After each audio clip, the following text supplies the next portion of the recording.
Okay, who's here because they had issue with wkhtml or had issues in general with printing with Odoo?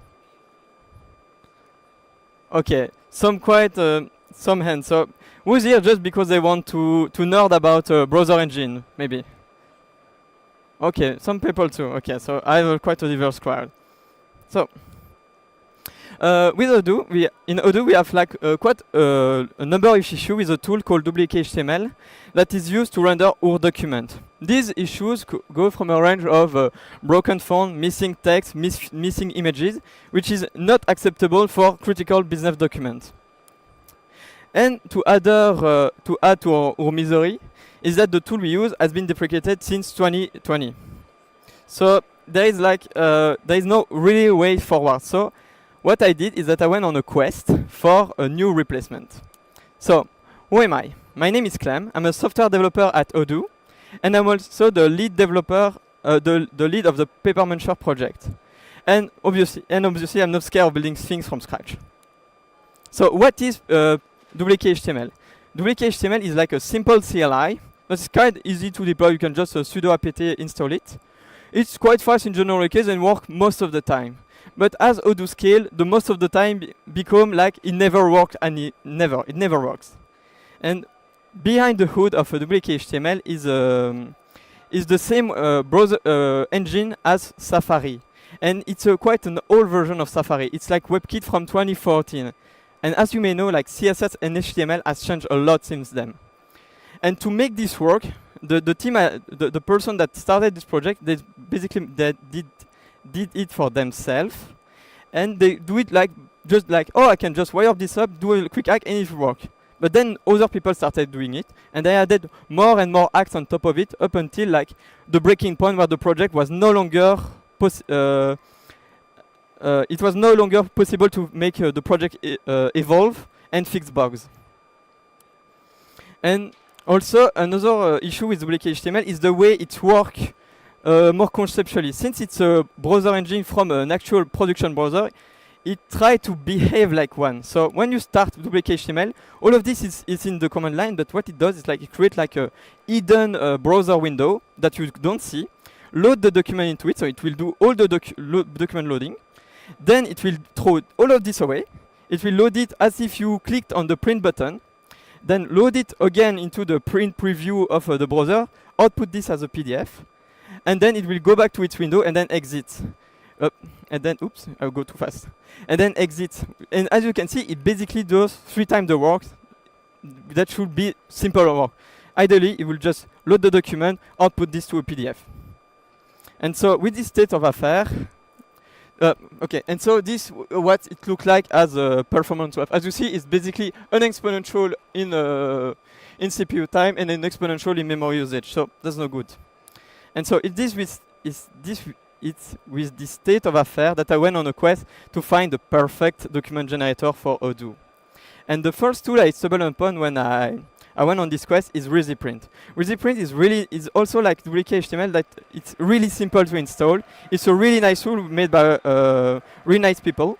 It's open source, and which is good for Odoo. But since it's Python, as you may know, Python is not like the fastest programming language. So it gets pretty slow. And why is it slow?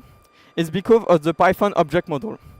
As you may know, like everything in Python is kind of like an object. And I generalize, it's not actually like this, but everything is an object. Meaning that, for example, if I have a rectangle class, each field will have just pointers to integer objects. And all these integer objects will have the actual value. This is compared to a language that has like value semantics or is a lower level that has the value directly into the field. In itself is not something that is bad, but this is what the actual bad thing is what happened when the actual bad thing is what happened when the CPU try to interact with these structures. Because the CPU don't access RAM directly. It does it through a different layer of caches. If you ever read like a CPU spec, you know that there is like a multiple level of cache, like L1, L2, L3, and all of these cache have sizes. And these caches are themselves split into what we call cache line. In most CPU architecture, there are like 64 bytes, but this is just an implementation detail. And so what happens when a CPU encounter this kind of object is that first it has to allocate a cache line to fetch the rectangle, and then it has to allocate another like cache line to read the actual value. And in this cache line, there might be like unrelated data that we don't need. And so in a language with value semantics, you can directly just allocate the cache line and get what you need. You don't have like to ask for reaching something, you get it directly. And so in practice, this is what it looks like. So you remember the big exponential of wkhtml is just like the tiny blue line on the bottom. And so WizzyPrint lies way beyond. And this is like a log scale graph, so this is like order of magnitude bigger. Same for the memory usage, because we have like basically 2 times the number of objects. Another option is to use Google Chrome, and that looks pretty reasonable. Like the same way the same way where wkhtml is just like some acts around the Safari browser. This time we can just use Chrome and try to use it to render a document.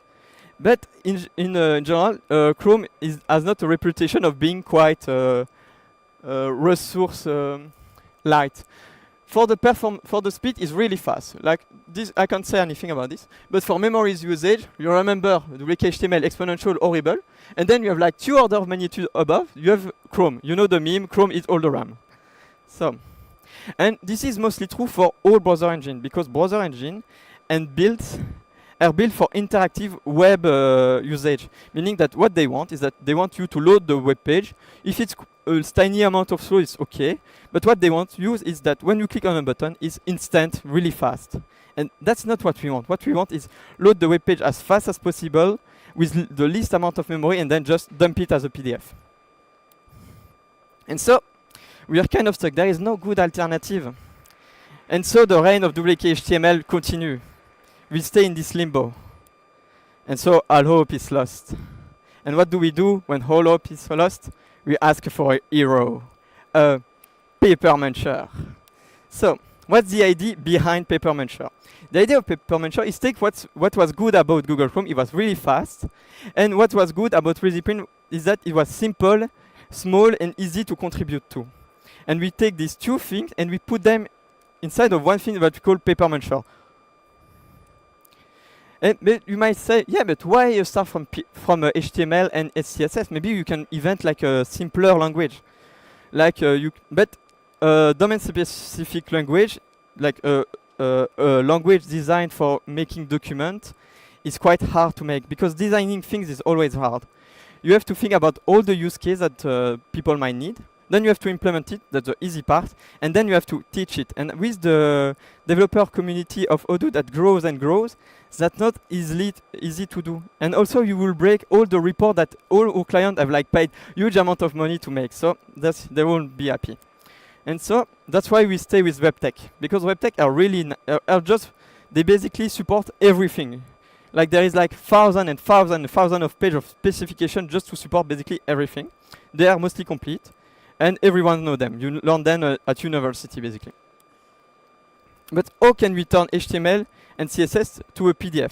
Maybe we can do like some clever templating magic and just shift some byte around and maybe it works. Well, that's not possible, because PDF is like an horrible, horrible language. This tiny, tiny rectangle in yellow is the actual useful payload of the PDF. This is just an hello world and some instruction. Everything around it is just ceremony and stuff just to set everything up so that it has all the fonts and everything else. And also another thing is that the way these 2 languages work are quite different. Where in HTML you split your the content of your document and the style of it into HTML and CSS. In PDF, you have to actually say, no, okay, I want this part of text here with this color. Oh, and by the way, I want just you to shift these 2 characters because they look like nicer together. So you can't directly convert one to each other. So you need a browser engine inside. And so we started building a browser engine designed for rendering documents. But how do you build a browser engine? And so from now on, what I will do is that I will walk you through the whole pipeline of a browser engine and try to explain you step by step how it works. So the first step of it is like document loading. And the first step of document loading is actually fetching the document from Odoo. And let's start with how wkhtml does it. So what happens is that Odoo will write the file, will write the HTML file you want to render to a temporary location. Then it will invoke the wkhtml. wkhtml will then load the document from the temporary file. It will think really hard about it. It might need some more assets. So it will then send a request back to Odoo, say, oh, I need these images.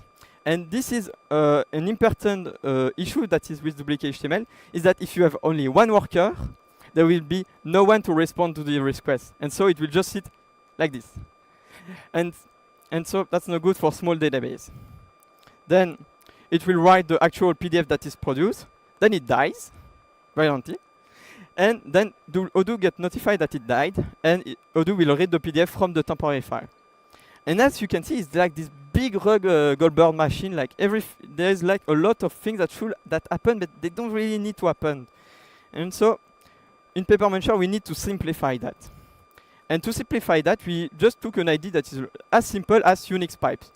So, for people that are not so familiar with Linux and Unix in general, Unix pipe is the idea that you can take different programs and then just pipe them together to do a greater goal. So for example, here I will give you just a simple example. So here I have a CSV with a list of tasks, and I want like my 3 tasks for the day. What I will do is that I will write a Unix pipeline. And the first step is like a program called grep, and this tool is meant for filtering data. And so here I will filter all the tasks that are in the to-do stage. Then I will cut the first row of the data. This way I just have the description. And finally, I will just take the 3 first one. And as you can see, it's very powerful because you can just assemble them easily, and you can do a lot of things. And so the idea is that Paper Muncher can be part of such a pipeline. And where one side you have Odoo, and the other side you have the file you want at the end. But most of the time, you don't have to store a file. You just want it to render the document and then send it right to your client. And so we can just pipe them back together. But Paper Muncher will still need like to fetch some assets, like it might need images or fonts. And this is where it gets a bit more interesting, is that what if we can, like, since we have already a communication between Odoo and Paper Muncher, we could just shift the responsibility to Odoo, and to do that we do this is going to sound quite coarse, but HTTP request over Unix pipes, and have Odoo that fetch the actual file and do all the check it needs to do, and then send it back to Paper Muncher. And the nice thing about it is that Paper Muncher is like in this, as you can see, is already like in one side of the graph, meaning it's kind of isolated. And so we can take advantage of this and putting it in a sandbox.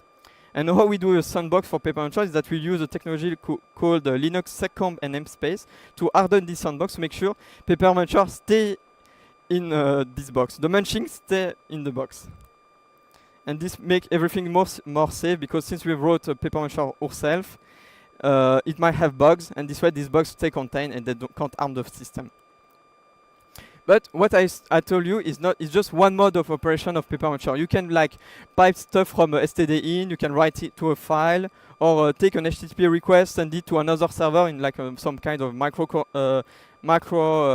service architecture that might be useful. Okay, so now we fetch our document. What we need to do is to turn these raw bytes into an actual data structure that Paper Muncher can understand. And so how does this happen is that the code that fetched the document will feed the document character by character into a huge state machine that is defined in the HTML specification. And this state machine will output HTML token. So for example, I have like a first HTML tag. And so we will read character by character. And when we read the end of this HTML tag, this state machine will output an open tag token. And then it will continue. And for some tag, this will be self-closing, so it will attach some flags to it, and then we will continue. And we have our stream of token. Now that we have our stream of token, we need to actually turn this into a tree. And so this is also another state machine, an horrible one, obviously.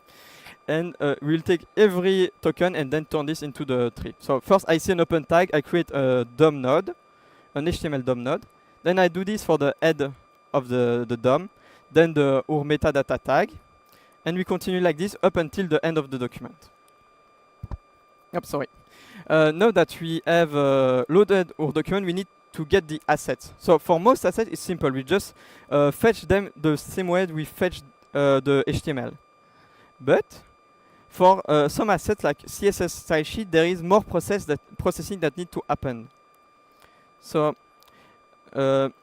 this is split into mostly three stages.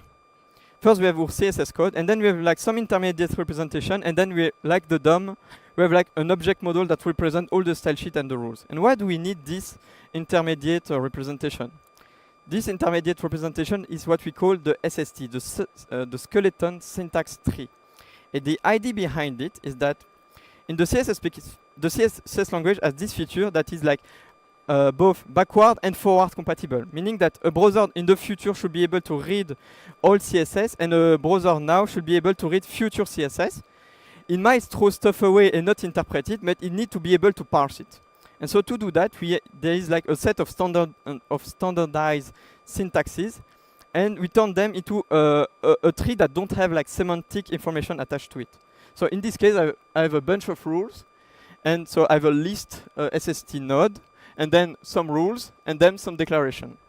But in the middle of my rules, I have like these special rules. This is, if you don't know, it's a new syntax in CSS that allow you to nest rules within other rules. But let's say Paper Muncher don't support that. And so what happens is that when Paper Muncher parse this tree, it will then just throw away what it doesn't understand, because most of the time it's not important, or the web developer has thought about like some fallbacks. And so most of the time it works, and this way Paper Muncher won't break if you throw something it doesn't understand yet. Okay, now we have our styling information. We fetch our document and the styling information. Now we have to actually compute the style of each element in the DOM. And so the idea here is that we'll have to walk the whole tree, and for each DOM element, we'll have to match with each CSS rule we wrote. So first of all, I start with the HTML node.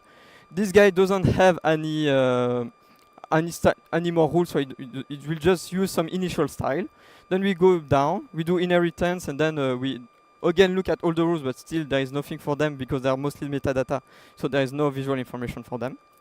But then we reach the body, and as you can see here, I have a CSS rule that matches the body, so I will apply this rule on top of my body, and now I will continue. But as you can see, this is like that has like a huge algorithmic complexity, because we have n elements and m rules. So this is a kind of a multiplicative effect. So the bigger is your document and the more complex it is, the slower it will be. And to remedy this, we just use an index. So we try to bin similar rules together. So for example, here I have two rules. Every time we have two rules that match buttons, so we'll put them in the bin. This way, when we see a button, we just look at the rules that have button in it, and we can ignore the rest. So we can just kind of remedy most of it. Okay, so now we have walk all the tree, we try to compute all the rules. We have to store the actual values. And storing these values is also quite complicated, because you have like an initial computed style, so your style information. It could be like a big object with a lot of properties. And then when you have another element, you have to create a new big one of these big objects, and then like it's using a lot of memory. So what we do is that we split every properties inside object that will contain related properties, like this. This way, when I do the inheritance, I can just copy some pointers, and then I have already my style if nothing changed. And then when I change the padding, I can just create a copy. But then you will come to me and say, yeah, but you dunk on Python because it was like, we have like an object as object on the other side. Yes, but this time it's different, because since we have grouped similar properties together, when we do, for example, like padding calculation, we can group things related to things that are related in the same cache line. So here in the first case, I have like all my border in my big object. I will fetch things that are unrelated. And here, since all the padding is together, I will fetch the padding for multiple elements in one memory fetch. So this is faster. Okay, so now we have style information. Now we have to actually start to build the visual representation of the DOM. And to do that, we have the CSS boxes. And the CSS boxes is, well, the idea behind the CSS boxes is the elements store the actual content of the document, and then the CSS boxes store the actual visual representation of the document. But for the first thing is that we have to convert our tree into a tree of box. And to do that, we have to look at the display property of the element. So first we start with the HTML, let's say we start with the HTML, and this guy may have like a display block. So we create a block box that will store other elements. Then we do head. This one has a display of content, so it means that itself won't generate a box, but it will generate boxes for its children. Then we have meta that is not displayed because it's metadata, so we skip it. And now we have the body, the actual content of the document. And this one has a display block, so we'll create another block, and then we might have like a heading, and this heading might create one or more inline boxes. And as you can see, the topology of these two trees is different, and that's why we have to build another tree. Okay, now we have our boxes. Now we have to start to think about how they will be displayed on the page. And to do that, we have to enter a new stage called layout. And to do layout, everything goes through what the CSS spec called the layout algorithm. And this layout algorithm is quite complicated because you can, the spec say, okay, now run the layout algorithm given all these constraints. And so this is how we model it in our code base. It's just we have a layout, we take a box, and then an object that contains all these constraints. For example, this constraint might be the available space that the box has to lay itself in, and the size of the parent box. And so, more concretely, what does this look like? You have your parent box. Then it will ask for each of its child, how big you want to be. And so the first child will say, yeah, I want to be 267 pixels, please. But the parent has always the ultimate say, and since this one is like a paragraph object, it will say, no, I want you to take the whole width. But for other children, that might be different. For example, this one wants 120 pixels aligned left, so it will align the child left, and the same thing in the other side. So here it starts to look like a document, but we are not done yet, because we have to think about page breaks. And so to handle page break, we need another tree, what we call a tree of fragments. And the idea of fragments is that we, okay, that's the example I want to give you, is that you have a bunch of boxes and then a page break in the middle. And the idea of fragments is that we try to split boxes into different nodes. So first I have a first box, and I will tell it, okay, I will give you sorry. Okay, so here I have a box that has like plenty of space into the page, so we are in the simple case, we can just create a fragment that contains the whole box. Then we enter a case that is a bit interesting, where a box is just between a page break. And here we have two options. Either we can move the box down, but now we'll do the hard thing and try to split this box. And to split this box, we'll create a fragment that takes the rest of the space, and say to the box, okay, fill as much of your content into this fragment, and then give me a breakpoint so I can resume you on the next page. So it will do that. And then when we get to the next page, we use these breakpoints and resume the document as it was stopped. And then we finish the document, since here there is enough space. But there is like a more complicated case where you have two boxes in parallel. And in this case, your breakpoint needs to be actually a tree. So it's tree all the way down. And so here, each fragment will just have like a breakpoint, and all of them will, these two will point to the parent breakpoint, and etc. So yeah, three breakpoint of 3. Now that we have mostly the layout done, we have to actually paint the document and get the actual PDF file. And so to do that, we need another tree. So you can see there is a lot of tree. And this tree is different. Is that the idea is that each fragment can create visual elements. So for example, a fragment can create a rectangle. For example, if you set like the background color of an element and put border on it, it will create a rectangle. It can be an image, some text, or other fragments that are stacked on top of each other. Once we build this tree, we need to sort all of these elements from back to front using an algorithm that's just called z-sorting. And this is pretty easy. We just look at the z-index CSS declaration and just do a sort. And so this one has a bigger one, so I get on front of it. Now we are very close to something we can actually output to a PDF.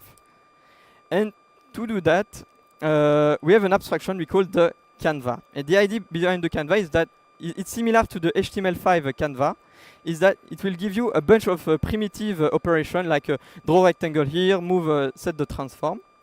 But the nice thing about it is that it will abstract the actual output format. Meaning that we can have an implementation of Canva that and then have like one for PDF, one for SVG, or one for images. Meaning that Paper Muncher can actually support multiple output formats, not just PDF. And then when everything goes there, we get our actual document. Yay.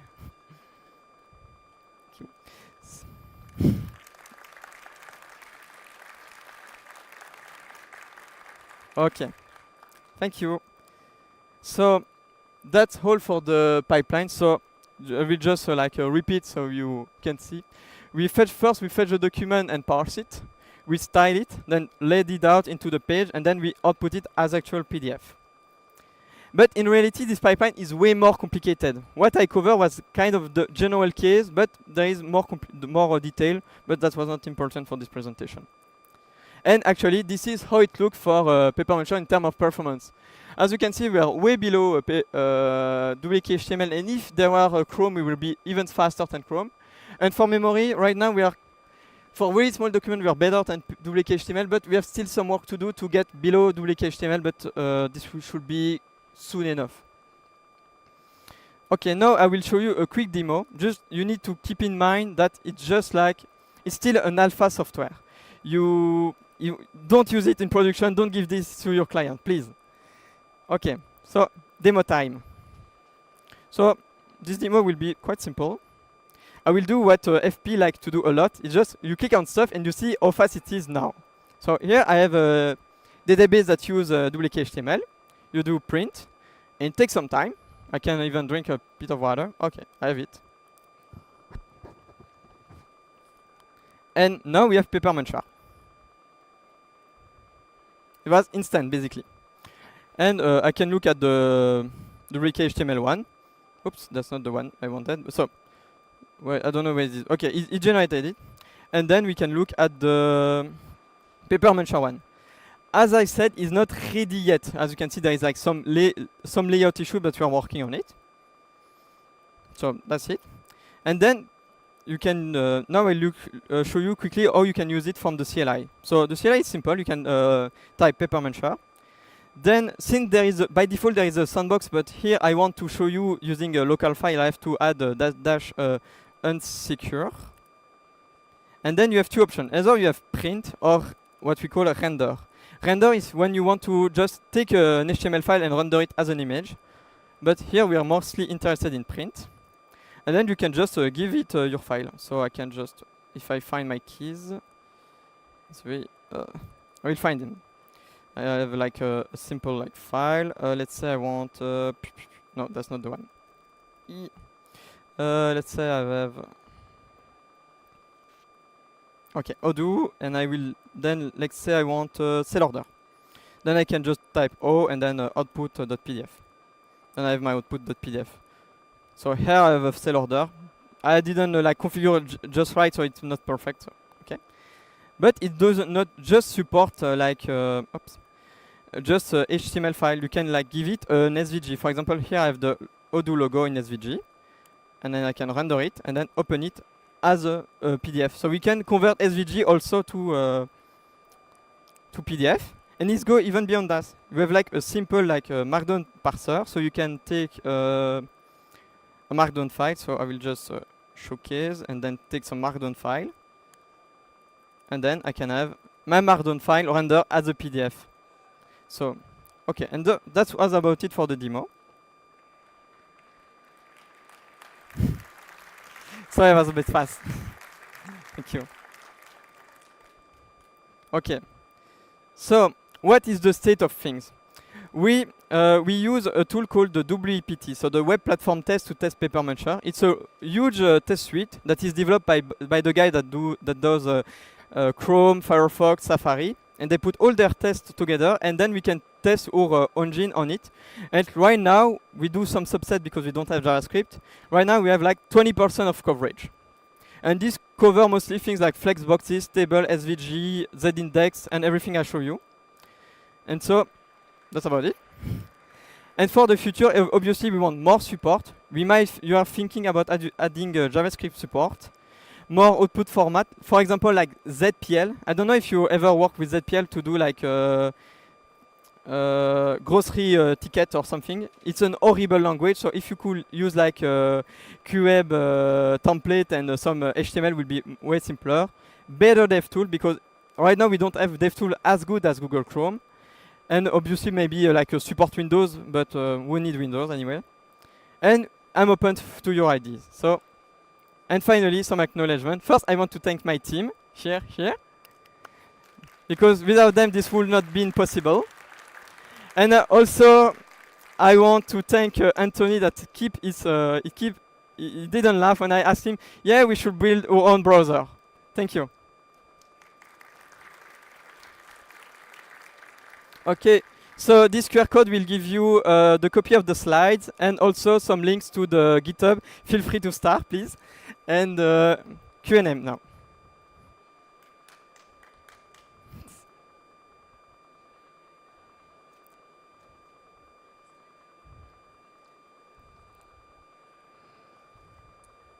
Thank you, Clem.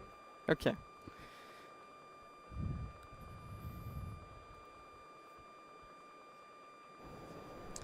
All right.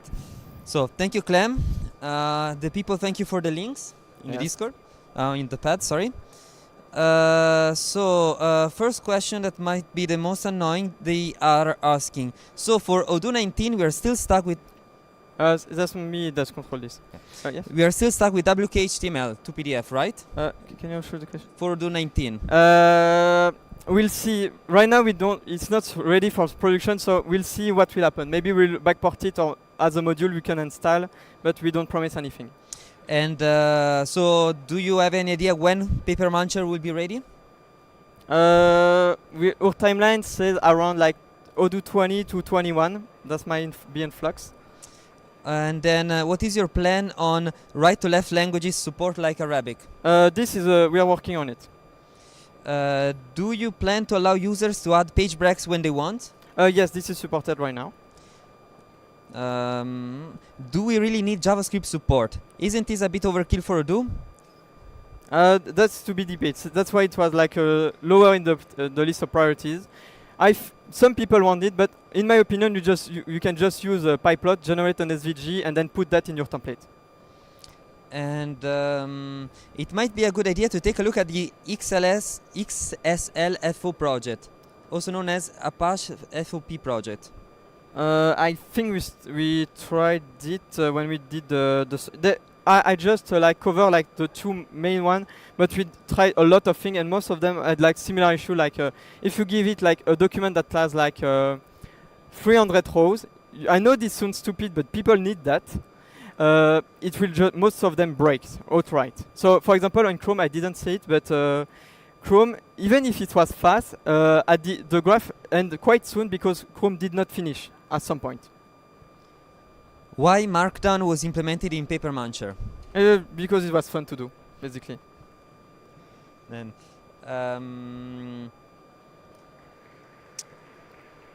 it would be great to support documentation type like LaTeX and ASCII doc. No, you can't really translate them to maybe ASCII doc in the same way you have Markdown, but in this case you can just use the ASCII doc tooling, generate a HTML file, and then put this in Paper Muncher. LaTeX is just I don't know why you want that. Sorry. You just use LaTeX or Pandoc. Are PDF form fields supported? Not yet, but they're planned. Why didn't you use a framework like Tailwind? Easy to learn. We don't work at the same level of abstraction. So Tailwind could work on top of our engine, but we don't have to add a specific support to it. So you can use Tailwind if you want. Is it written in Rust? It's written in C++. Can you rewrite it? No, I won't rewrite it. I will die on this hill, sorry. Security-wise, at what point are we? Did you have some green light on it? It's still an alpha software, so we try our best to be as secure as we can, but it's still alpha software, so expect probably some security issues. Can you export PNGs? Yes. Can we help you? Someone asks. The Discord where we work and share about our work is open to everyone. So if you want to help, and since we might have some place in our team, maybe if you want to join us, there is a proper way to do it. So. Then you said 20% completion. What is the remaining big thing that still needs to be done? A lot of tiny like edge cases. Like we mostly like inline text is quite bare bone right now because we mostly just render tables. So styling within some text is not supported. We don't support CSS grids yet, but we are working on it. And I don't know if someone else is typing. Okay, are you not worried about memory leaks using C++? We are not worried because basically we use like everything that is modern. We have like rough counted pointers with like some kind of garbage collector to try to reclaim memory as we render stuff. So memory leaks are not happening because we track them. We track all the leaks in our CI, and if a memory leak happens, our CI break basically. So we have the tooling to detect them, and if they happen, then we'd fix them. All right, I guess that I don't see anyone else typing. So yeah. Thank you for your time. Thanks for the talk. Thank you.